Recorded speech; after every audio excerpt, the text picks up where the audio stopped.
साथियों, जो हम लोग भविष्य में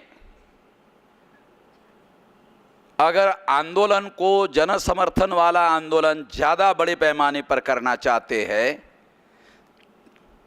पहले नंबर का काम आपको शहरों से निकलकर गांवों में जाना शुरू करना होगा। अब आपको गांव में जाओ। मैंने एक प्रयोग करके 17 तारीख को अकोला के पातूर तहसील में, आपने देखा होगा कितना क्राउड था, प्रयोग करके दिखाया है। मैंने उनको कहा गांव में जाओ, अभी शहरों में मत जाओ।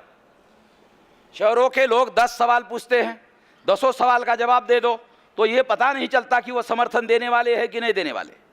मगर मैं गांव का रहने वाला हूं लक्ष्मण राव, गांव के लोगों को घंटा भर बताओ तो क्या कहता है, बताओ करना क्या है। गांव के जो लोग हैं वो कहते हैं बताओ करना क्या है, तैयार हो जाते हैं। उनको जल्दी समझ में आता है, क्यों? वो भुक्तभोगी है, उनको डेली परेशानी का सामना करना पड़ता है, उनको किताब पढ़ने की जरूरत नहीं है, उनके साथ डेली अन्याय होता है तो उनको बहुत जल्दी समझ में आता है। तो सबसे पहले आप लोग गांव में जाओ। हमारी संख्या गांव में ज्यादा है, हमारे लोगों का शहरीकरण नहीं हुआ है। बाबा साहब ने कहा था शहरों की तरफ जाओ, मगर हुआ नहीं है। तो हम लोगों को गांव की तरफ जाना होगा, बसने के लिए नहीं, जगाने के लिए जाना होगा। गांव में जाओ, उनको जगाने का काम करो, जागृत करने का काम करो। जो जितने जागृत होते हैं उनको संगठित करने के लिए बड़े रैलियों में लेकर आओ और विशाल आंदोलन के साथ जोड़ो।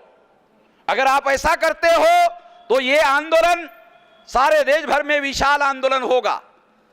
ये संगठन 46 साल का समय लगाकर हमने 31 राज्यों में फैला दिया है, 567 जिलों में फैला दिया है, 674 जिलों में फैलाना है और 6 लाख गांव में फैलाना है। अब 6000 तहसीलों में फैलाना है, 4000 तहसीलों में फैला चुके हैं, 1.5 लाख गांवों में फैला चुके हैं। अगर हम 6 लाख गांव में फैल जाते हैं तो इसका इतना बड़ा आंदोलन भारत में जन समर्थन वाला कोई भी नहीं होगा। और मैं लोकतांत्रिक तरीका बता रहा हूं। आर्टिकल 19 के तहत जो अधिकार हम लोगों को दिया गया है, पुलिस के लोग, जिलाधिकारी के लोग 44 लगाते हैं, 37 लगाते हैं। मैं जिलाधिकारियों को चेतावनी देता हूं कि ये ब्रिटिश लोगों का बनाया हुआ 37 और 44 है, ये आर्टिकल 19 का उल्लंघन है। बराबर है? वकील को पूछो। मैं वकील नहीं हूं मगर वकीलों को मार्गदर्शन करता हूं। आर्टिकल 19 पढ़ लो, मौलिक अधिकार है, संगठन बनाने का, संचालन करने का, आंदोलन करने का मौलिक अधिकार है। ये अंग्रेजों ने 37, 44 जो बनाया है, ये मौलिक अधिकार का उल्लंघन करने वाले आर्टिकल है, इसलिए ये कानूनन नहीं है, ये गैर कानूनी है। कलेक्टरों को लिख कर दे दो, संविधान बड़ा है, ब्रिटिश का कानून बड़ा नहीं है। 26 जनवरी 1950 को संविधान लागू हुआ और अंग्रेजों के जो इंडियन पिनल कोड के आर्टिकल है वो अगर मौलिक अधिकार को कॉन्ट्रडिक्ट करते हैं तो वह गैर कानूनी है। इसलिए आपको 37 और 44 से डरने की जरूरत नहीं है, उसका उल्लंघन करो क्योंकि वह कानूनी नहीं है।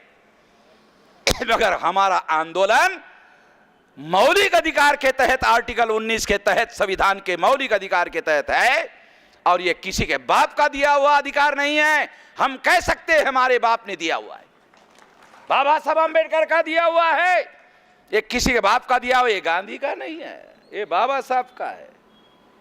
गांधी बैरिस्टर जरूर थे मगर संविधान लिखने की औकात गांधी जी के पास नहीं थी। गांधी जी भी मानते थे औकात अम्बेडकर के पास है। गांधी जी ने ही सजेस्ट किया अम्बेडकर को दे दो, ये किसी के बस की बात नहीं है, ये अम्बेडकर ही कर सकता है।